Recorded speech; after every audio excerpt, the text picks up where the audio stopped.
السلام علیکم ورحمۃ اللہ وبرکاتہ۔ ناظرین کرام، تجوید القرآن کلاسز کا سلسلہ جاری ہے۔ اس سلسلے میں خاکسار آپ حضرات کی خدمت میں سورۃ النحل کے رکو نمبر 8 کی تلاوت کے ساتھ حاضر ہے۔ ناظرین کرام، حسب سابق ہم تلاوت کے بعد قواعد بھی پڑھیں گے۔ اب ہم سنتے ہیں سورۃ النحل کے رکو نمبر 8 کی تلاوت۔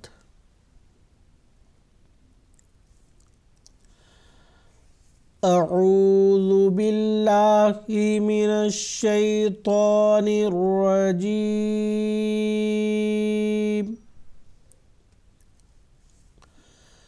بسم اللہ الرحمن الرحیم۔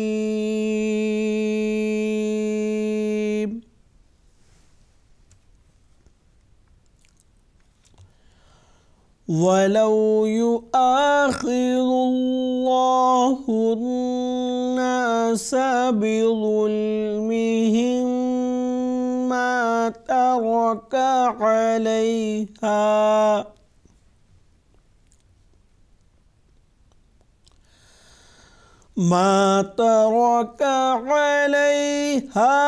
مِن دَابَّةٍ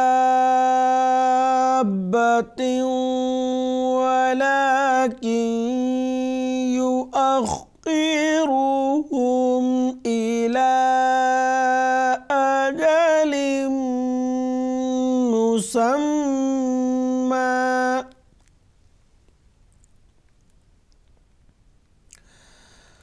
فإذا جاء أجلهم لا يستأخرون ساعة ولا يستقدمون۔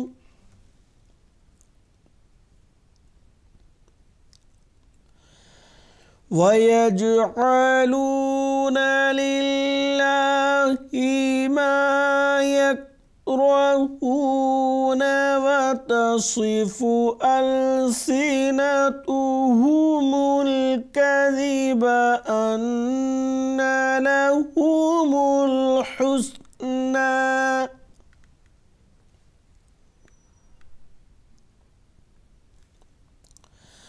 لا جرم أن لهم النار وأنهم مفرطون۔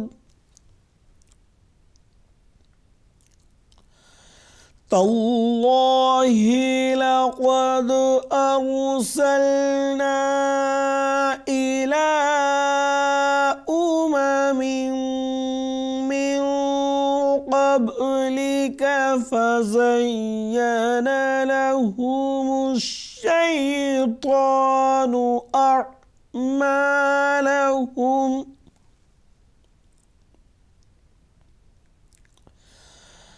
فزين لهم الشيطان أعمالهم فهو وليهم اليوم ولهم عذاب أليم۔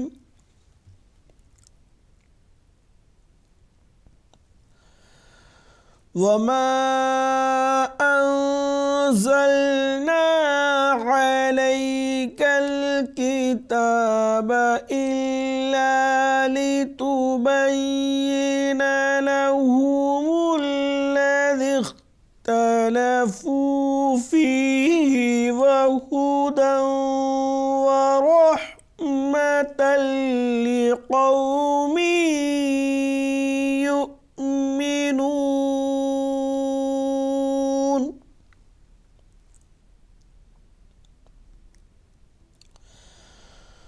والله أنزل من السماء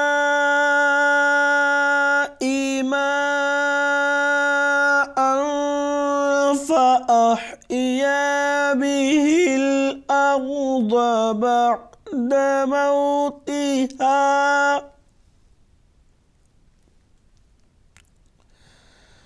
إن في ذلك لآية لقوم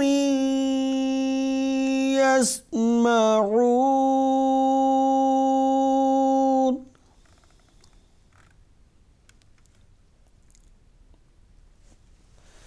ناظرین کرام، اب تک آپ سورۃ النحل کے رکو نمبر 8 کی تلاوت سن رہے تھے۔ اب ہم حسب سابق قواعد پڑھتے ہیں۔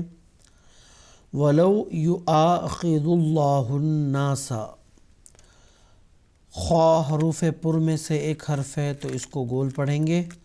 لال یہ نرم اور باریک اس کو پڑھیں گے۔ اللہ کا جو لام ہے اس کو گول پڑھیں گے۔ اس کے لیے قاعدہ ہم پڑھ چکے ہیں، اس سے پہلے حرف پر زبر اور پیش آتا ہے تو اللہ کا جو لام ہے اس کو گول پڑھتے ہیں۔ اس کے بعد آگے نون مشدد ہے، ایک الف کے برابر غنہ کی آواز کے ساتھ اس کو پڑھیں گے۔ بِظُلْمِهِمْ میں غا جو ہے یہ حروف پر میں سے ایک حرف ہے تو اس کو گول پڑھیں گے، اور یہاں پہ 2 میم کا ادغام ہو گیا ہے۔ اس ادغام کو کہتے ہیں ادغام مثلین، یعنی ایک ہی قسم کے 2 حروف کا آپس میں ملنا، جڑنا۔ تو یہاں پہ ایک الف کے برابر غنہ کی آواز کے ساتھ پڑھیں گے دونوں میم کو۔ تَرَوَکَا، تا کو بالکل ہی باریک آواز کے ساتھ پڑھیں گے، اور را کو گول پڑھیں گے۔ را پر زبر اور پیش آتا ہے تو اس کو گول پڑھتے ہیں، اگر زیر آئے تو باریک پڑھتے ہیں۔ من دابۃ، نون ساکن کا یہاں اخفا ہوگا، یعنی نون ساکن کی جو مکمل آواز ہے اس کی ادائیگی نہیں ہوگی بلکہ پوشیدہ رہے گی، کہیں نہ کہیں آواز چھپی رہے گی، اس کی مکمل آواز کی ادائیگی نہیں ہوگی۔ اور ایک الف کے برابر غنہ کی آواز بھی یہاں ہوگی۔ اور دال پر جو مد ہے اس مد کو کہتے ہیں مد متصل۔ متصل یہ مد ہے تو اس کو مد منفصل اور حرف مد سے بھی زائد کھینچ کر پڑھیں گے۔ اور تا پر جو تنوین ہے اس کا ادغام آگے واو میں ہو گیا ہے، اور ادغام کا قاعدہ یہ ہے یہاں کہ نون ساکن اور تنوین کے بعد حروف یرملون میں سے کوئی حرف آتا ہے تو ادغام ہوتا ہے۔ تو یرملون میں سے واو ایک حرف آیا ہے تو ادغام ہو گیا، اور ادغام یہاں ایک الف کے برابر غنہ کی آواز کے ساتھ ہوگا۔ آگے وَلَٰكِن يُؤَخِّرُهُمْ، اب یہاں پہ نون ساکن کے بعد یا آیا ہے حرف یا، جو یرملون میں سے ایک حرف ہے تو یہاں پہ نون ساکن کا ادغام ہوگا ایک الف کے برابر غنہ کی آواز کے ساتھ۔ آگے خواہ ہے اور را، دونوں حروف پر ہوں گے۔ پہلا خواہ اس لیے پر ہوگا چونکہ یہ حروف پر میں سے ایک حرف ہے، اور جو دوسرا حرف را ہے وہ اس لیے پر ہوگا کہ اس پر زبر یا پیش آتا ہے تو اس کو پر پڑھتے ہیں۔ اس کے بعد الا میں لام پر مد منفصل ہے تو اس کو ایک الف سے زائد کھینچ کر پڑھیں گے۔ اجل مسمی، اب یہاں لام پر جو تنوین ہے، جو 2 زیر ہیں، اس کے ادغام میم میں ہو گیا ہے۔ یرملون میں سے ایک حرف ہے میم، اس لیے یہاں ادغام ہوا تو ایک الف کے برابر غنہ کی آواز کے ساتھ یہاں پڑھیں گے۔ آگے مسمی، اب یہاں پہ میم ساکن ہے تو ایک الف کے برابر غنہ کی آواز کے ساتھ اس کو پڑھیں گے۔ اب آخر پر علامت وقف جیم آنے کی وجہ سے یہاں ہم نے وقف کر دیا۔ وقف کرتے ہوئے قاعدہ وقف کی تیسری بات، پہلی بات تو یہ سیکھی ہم نے، آخر پر اگر متحرک حرف ہوتا ہے، زبر زیر پیش آتا ہے تو اس کو ساکن کرتے ہیں۔ دوسری بات ہم نے یہ سیکھی اگر آخر پر گول تے آتا ہے تو اس کو ہائے ساکنہ میں بدلتے ہیں۔ اب یہ آخری اور تیسری بات یہ ہے کہ آخری حرف پر 2 زبر آتے ہیں تو اس کو ایک الف میں تبدیل کر کے پڑھتے ہیں۔ مثال کے طور پر مسمی، اس طرح ایک الف کے برابر یا میم کو کھینچیں گے، یہ قاعدہ وقف کے مطابق ہے۔ اس کے بعد آگے فَإِذَا، ذال کو نرم باریک پڑھیں گے۔ جا پر جیم پر مد ہے، یہ مد متصل ہے تو حرف مد اور مد منفصل سے بھی زائد اس کو کھینچ کر پڑھیں گے۔ اجلہم لا یستأخرون، تا کو باریک پڑھیں گے، اور یہ جو حمزہ پر جزم ہے اس کو ضغطہ کے ساتھ پڑھیں گے۔ تجوید کے علم میں ضغطہ کہتے ہیں جھٹکا۔ یستأخرون اس طرح سے، اس کو اگر آپ یستاخرون پڑھیں گے تو غلط ہو جائے گا، تو یہاں واضح ہونی چاہیے کہ حمزہ جھٹکے کے ساتھ پڑھیں گے۔